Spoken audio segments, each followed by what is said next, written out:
Hello there, and welcome to another edition of the Al-Attiyah Foundation podcast, where we engage and discuss the changing focus for the future of energy. And we talk to leading energy experts from around the world. My name is Etna Trainer, and I'm joined today by a senior research fellow of the Oxford Institute of Energy Studies, with a focus on energy transition developments in the Middle East and North Africa in the MENA region. He is also an independent energy consultant with more than 30 years of experience in developing, executing, and managing gas and energy-related techno-economic projects right across the world. Dr. Mostefa Ouki, it's an absolute pleasure to have you here today. Welcome. Thank you, Etna, and thank you for the invitation. Now, Dr. Ouki, let's focus on the MENA region and how it's preparing its energy transition. You know, it's working to reduce carbon emissions. What's your assessment of where we're at right now? Yeah, that's a good question. I mean, I think at the outset, it's very important to clarify what is MENA. I mean, when we're talking about MENA, there's a lot of diversity. It's a region with countries or groups of countries with different energy and financial endowment, different economic and political structure, different population sizes. So in terms of the way different regions of groups of countries are going to react or prepare for the energy transition is going to be different, which means you will have different energy transition pathways. But in general, when you look at the MENA region, there are three main things that we should focus on. First of all, you see the effort in terms of diversifying their energy mix by introducing renewable sources of energy. Also, there is energy efficiency programs that are being developed as well to save energy and reduce emission. And of course, there is a toolbox of things like technology, low hydrocarbon hydrogen, new approaches like the circular carbon economy measures. These are a number of things. But again, the emphasis is the fact that you will have different pathways for different groups of countries. Indeed, there's so much going on. It's a very dynamic time in the industry. And I suppose when we look around, many governments and companies, you know, they're very heavily invested in the development of new green technology. I mean, that is the focus. But talk to me about some of the technologies that can be realistically implemented, you know, especially in the coming decade, to reduce emissions and here in this region. Again, I would like to emphasize again the fact that when we talk about energy transition, it's about a portfolio of things, a toolbox with different things. When we talk about technologies, you may be referring to development of low carbon hydrogen, and that's something that could be developed. But if we're talking about one of the main important things, especially for the MENA region, is the development and the expansion of the clean or green electrification of the energy mix in those countries. And that is extremely important. People, yes, it's important to have different tools in your toolbox, but it is important to focus also on the energy mix.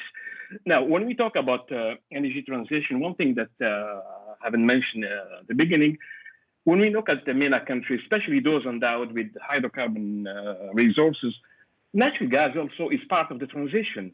Initially, the use of natural gas, especially in the power sector, is important. So the switch from oil to gas is an important one. But going back to technologies and going back to the energy transition, the renewable energy, as we see right now, the share of renewable or variable renewable energy, that is solar and wind, is very low in most of the MENA region countries. So I would like to see the focus on an expansion of the renewable energy sources first. And that's really what has to happen. And I think we're beginning to see some great strides in that direction. But there are several countries here, you know, in the MENA region, which are, I suppose we could call rentier economies and chiefly net exporters of fossil fuels. But realistically, how can countries in this region remain solvent if their incomes are actually greatly reduced? Very good question, Athena. I think we have to put that within a time context. Yes, they will have to, at certain stage, to reduce their carbon footprint. And there is, of course, a financial impact to reduce in terms of capital expenditure, to reduce the carbon footprint. But the real impact in the long term is the fact that if they do not reduce emissions, those exporters of oil and gas volumes could be penalized, as some regions of the world, like Europe and some parts of Asia, start, restricting the access to their markets of hydrocarbon imports. So in the long term, the real financial impact is the fact that they potentially could lose major export market. So what I'm saying is, over a certain period of time, these expenses to reduce the carbon footprint are something that we cannot avoid, that they cannot avoid. So that's the context where we should look at. And yes, in the short term, it will be expensive, but you have to look at the bigger picture and the long term. I think when it comes to MENA, we hear in a number of conferences, webinars, people tend to ignore the time constraint. This energy transition, especially in the MENA region, is going to take time, and you will have different timing for different groups of countries. Yes, and again, but I think the key thing is everybody is focused on that direction, and I think that's the main thing, and that's what I think the world really needs to hear. But also, talk to me about the effect of carbon taxes or border taxes, on fossil fuel hydrocarbon exports from the region. How would that work? Yeah, I think you're referring to the EU planned or proposed carbon border adjustment mechanism or some kind of tax. I mean, it's not going to affect directly oil and gas export. It is affecting, or it will be affecting, manufactured goods. And when we talk about manufactured goods, especially if you look at the MENA region or some areas of the MENA region, the GCC, possibly Egypt as well, a lot of the manufactured good, like things like fertilizers, like petrochemicals, like steel, aluminum, will come from those areas. And it could, and if the proper measure is not taken, it will affect those countries. And what is important, even the EU in its proposal talks about collaboration. I think the important thing, yes, there will be a financial impact, but these are not going to be applied just right away. They will need a lot of collaboration between the different parties. Let me explain a bit more. Now, if these CBAM or carbon taxes are applied in a way as sanctions, it will not work, because legally this could be challenged according to Article 2 of the Paris Agreement or the WTO and all these things. But these are things that we don't want to see, because it will just delay the energy transition process. So you're bound to see more collaboration between different parties. But in the end, those producers of manufactured goods will have to in the production of this different manufactured good. Yes, it is. It's a challenging time. It's a different time out there, and really, it's a time for everybody to, I think, readjust on how everybody is doing business. But let's have a look at renewable energy sources here in the Middle East, and solar power, I think, being one of them. We have plenty of sunshine in the Middle East, but possibly wind in some areas. Talk to me about what you see, maybe the possibility of an intra-regional electricity. Maybe could that come together, and could we learn from other countries? Oh, that's interesting. Yes, there is already a trade of electricity within the region. It's kind of, you have the GCC power grid. You have also some exchanges between North African countries. But again, the question, sorry to come back to the same point, the priority is to use the renewable energy for clean electrification of the different or the relevant countries. Now, if you have surplus electricity, of course, you could add that to the electricity which is traded. But I see renewable energy more for the fulfillment of the clean electrification of the energy mix of separate countries.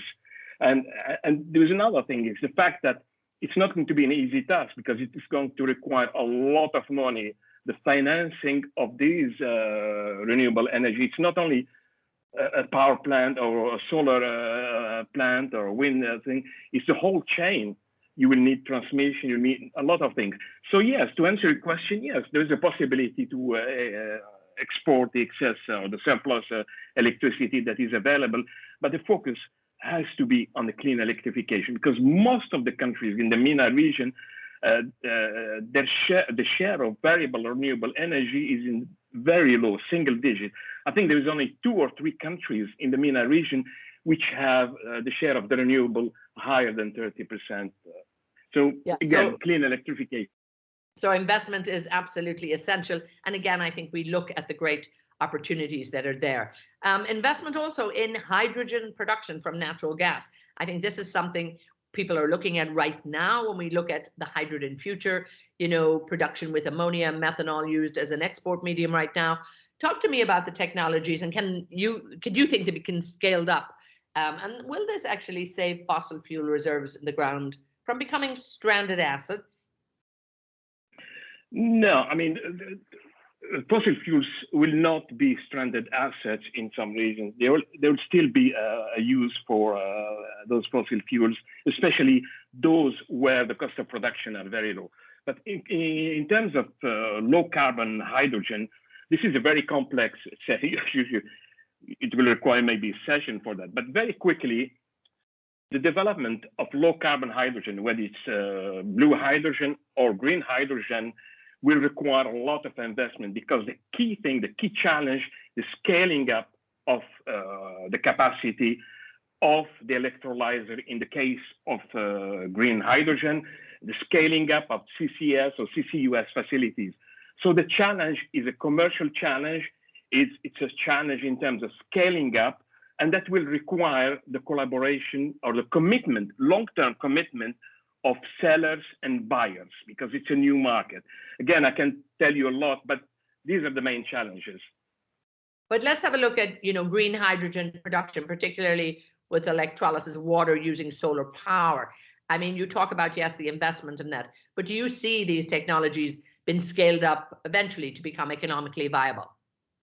It will take time. It will take time. It will take commitment. We've seen some pilot projects in the GCC area already being developed, but to get from those few hundred megawatt of electrolyzer to gigawatt of electrolyzer, it will require a lot of financing. And again, it will require the 2 sides of the equations, because if I am producing low carbon hydrogen, I want to make sure that there is a market for my hydrogen. So this is very important, and it's commitment not only from government, it's not only about subsidies or things, it's a commitment of the different segments of the chain. Absolutely, everyone really has to come together, but this is all about the energy transition. It's about decarbonizing the economies right now. And tell me where you think the responsibility lies to actually manage emissions. Should exporters of hydrocarbons be held responsible for just scope 1 emissions and maybe not scope 2 and 3? Or do you think we need a more holistic approach? I will use a different word. We need a more pragmatic approach, something that we can implement. We're tired of a lot of talk and promises. What is important is what is implementable. And again, the question is, these are huge investments that are required. And the other thing, we have to understand, again, the time horizon context.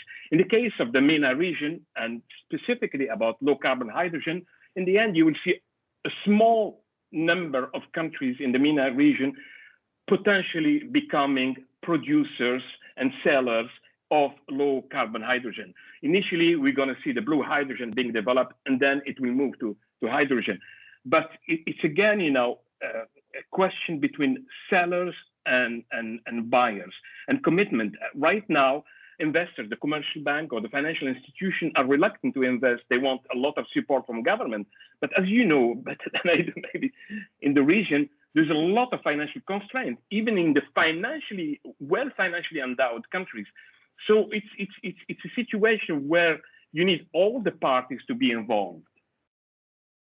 It is, and it's a bit of a dilemma in a way, because it's almost a two-tier investment system. And again, you look here in the region, domestic energy prices are comparatively low. Do you think that we might have to increase energy prices domestically to actually help reduce emissions? Oh, that's a very good question. And it's a vexed one. Huh? Well, when it comes to domestic energy prices, we have to be fair. Not all the MENA countries still have now subsidies. Some countries like Egypt, like the UAE, have undertaken very courageous domestic price reforms, but a lot of them still, subsidize their domestic energy, and that's an issue. It will increase, the domestic energy price will have to increase because governments are more and more constrained. But what we're going to see is the targeting of the domestic energy subsidy, because as you see now around you, people who are benefiting from these subsidies are not what I would call the vulnerable segments of the population. These are well-off households. No, households that can afford to pay, industries that are subsidized. So we're going to see an increase, even regardless of what is going on in terms of energy transition. There is a certain limit to what the government can finance. You take, for example, natural gas. The GCC now is developing gas resources, gas reservoirs, which are more expensive to develop.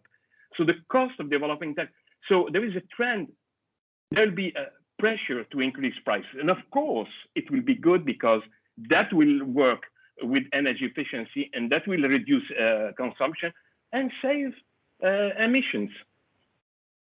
Now, just one area, and I meant to talk to you about it earlier, but carbon dioxide. Is it possible to use carbon dioxide as a chemical feedstock? And what products, where do you see this going? Well, you can use it, I suppose, I'm not an expert on that, but you can use it, in the in the food industry. And I'm not sure, as I said, it is possible to use it. But what you're saying right now is just one of the elements that can be used, let's say, within the context of the circular carbon economy. Yes, you can use CO2. Since you're talking about CO2, I'd like to, if you don't mind, add something. When we talk about emission, we should be gas emission, CO2, and also methane. Methane is something that we're just starting to pay attention to. We talk about gas flaring, which is CO2, but excuse me, but the percentage of that is methane, and methane is being emitted. The only thing we see is those flares, the famous or infamous flares, but there is also methane emission, and that is an important thing. That's going to be the next battle. It's the ongoing battle in terms of emissions. Yes, indeed. I think there's so much going on at the moment. There's so many moving parts to this, and everybody really has to be, as you said earlier, working together to make sure that actually it is all about a decarbonization journey right across the board. Just before I let you go, when we look and you look around the region, what can everybody, what can companies, what can government, what can producers be doing, I suppose, right now to make sure that we're actually all heading in the right direction? Is there anything they need to speed up? Because I think we all know where we're going, but the time frame and how we get there, I think that differs from country to country sometimes. Yes, it does. It does. You have countries that are endowed with oil and gas, and they'll be focusing on that. But I think what is important, everybody has to play his or her own role. Governments are there to regulate, to provide incentives. As I said, most of them cannot subsidize or should not be subsidizing. Companies, of course, investment, but companies, private company, whether they're public or private, they will look for a return. What are the incentives? Who's on the other side? We were talking about hydrogen in the long term, beyond 2030. Who's going to buying that hydrogen, locally or externally?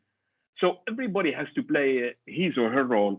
What we have to stay away from all those, heroic, announcements about, being excited. Like hydrogen is one thing. People are getting all excited about hydrogen, but they do not focus on the different parts, the fact that it will require a lot of financing, it will happen, but it will take time.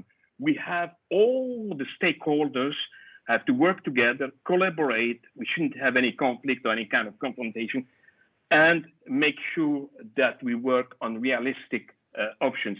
Renewable is the first thing. I mean, one thing that I didn't mention, for example, you need renewable to produce green hydrogen. But before you produce green hydrogen, that your energy mix is really green. You cannot have 2% share of renewable energy and suddenly get involved in green hydrogen. That will be a contradiction. So these are the things. Again, realism, pragmatism, these are the options, these are the words that we'd like to leave you with. And indeed, it's a complex industry, and it is about providing safe, clean, affordable, and accessible energy to the world. So, as you said, everybody needs to come together. Mostefa, thank you so much for your time. It's been a real delight. My pleasure. Thank you. Thank you. And that was Dr. Mostefa Ouki, the Senior Research Fellow of the Oxford Institute of Energy Studies and an independent energy consultant. We're delighted to have time to talk to him today. And to all of you, thank you so much for listening. Be sure to keep up to date with the latest from the Al-Attiyah Foundation by following us on Twitter, on YouTube, and our official website, of course. Lots more podcasts to come, so be sure to stay tuned, and we'll be talking to you very soon. Thanks so much for being with us.